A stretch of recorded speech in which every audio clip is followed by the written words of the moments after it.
You're going about trading the wrong way. Why is that? I've been trading for like almost 4 years now. And in this span, I've seen people, participate in what they call trading and fail in challenges, give up because, it seems very, very hard to like skill up to something. But what people get wrong and what you don't get told is that trading is not just about the education. It's not just about the charts or what you see on the day to day. There's a deeper side to trading, and most mentors don't tell you this.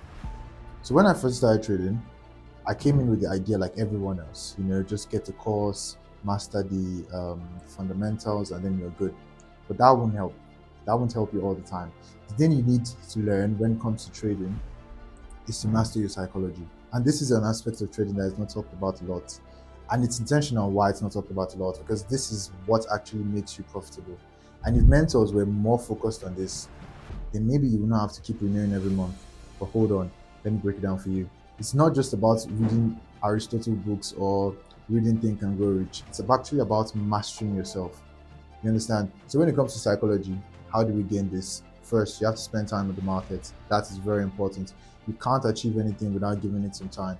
So when you're in the market, when you're showing up every day, you learn to get to master new things. You get to see how the charts work. You get to see seasonal tendencies, and these are only things that you can, these are like all the things that you can only experience when you're actively trading.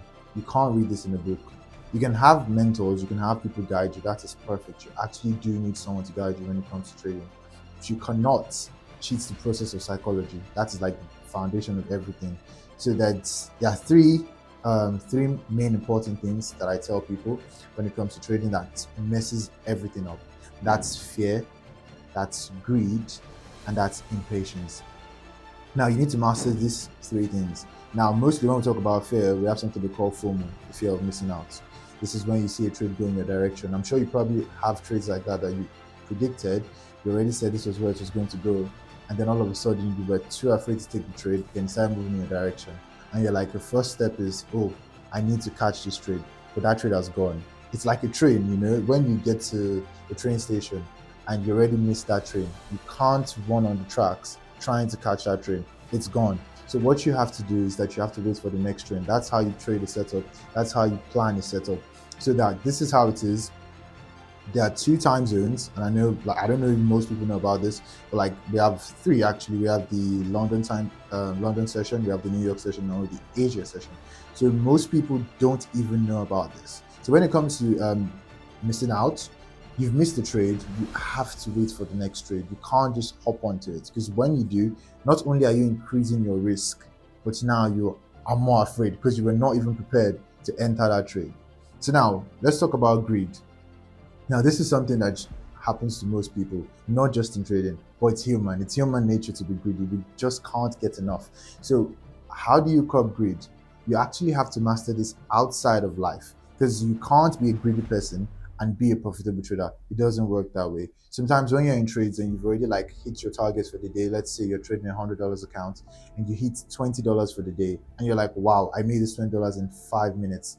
What can I do if I increase my position next time? Maybe I can make $1,000, but you can't make $1,000. This is what some mentors tell you that deludes us, because it actually does happen. You actually do see mentors make $1,000 in 5 minutes. But don't forget, these mentors have been here for 5 years and they're using your learning capital to fund this account. So even if they lose this account, they actually don't care. But that $100 means a lot to you because it might not work every time. But when it does work, that's what they show you. So this is very important that you, as a trader, learn how to manage risk. So it's important that you learn how to manage your greed even outside the market, because when you learn that, when you learn contentment, then you can actually bring that into the market and start to see some profitability. So I'd advise that everybody has a daily target, have a weekly target, and most importantly for your risk management, have a loss target, like a daily loss limit that you must not exceed. Like even if your daily loss limit, for example, is $50 and you've hit $50, don't be mad at yourself. Don't try to get it back that day. The market didn't give you, then you have to come another day and try again. There's always room for opportunities in the market, but when you try and force everything in a single day, that is where we mess it up. And lastly, we're going to talk about impatience. This is something that's evident in your day-to-day life. The ability to be patient, it's the most difficult in my opinion, because this is something whereby you have to wait for setups, you have to let your trades pan out, you have to let your setups form before you get into the market. Sometimes I can spend 4 hours in the market and not get a setup. I know it happens, it's crazy. But most people want to be like, I've been here for like 4 hours and I have to get something out of it. But that's not how trading is. Sometimes you just have to look at the markets, be like, oh, you didn't give me my setup for the day, then you call it quits and you show up next day, because you have to get A quality setups.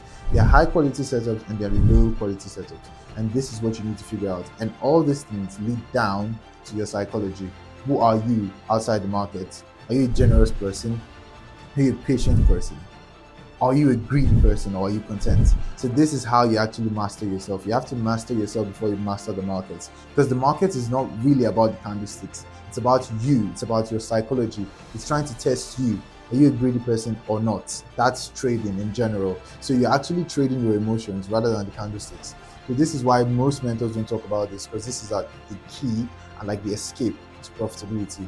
So if you take these tips and you take this and you take all of this that I've said into consideration and actually plan out your life and actually view the things that you do wrongly and find a way to assess it, you'll find out that your game is going to change when it comes to trading. Once you master these things, then you're going to like change your game completely. But don't feel left out, because I'm going to be starting a series on psychology where I break down step by step the things you need to do on a daily basis. So trust me, we're going to be here for a while and we're going to get it while we're trading. See you guys in the next one. Peace.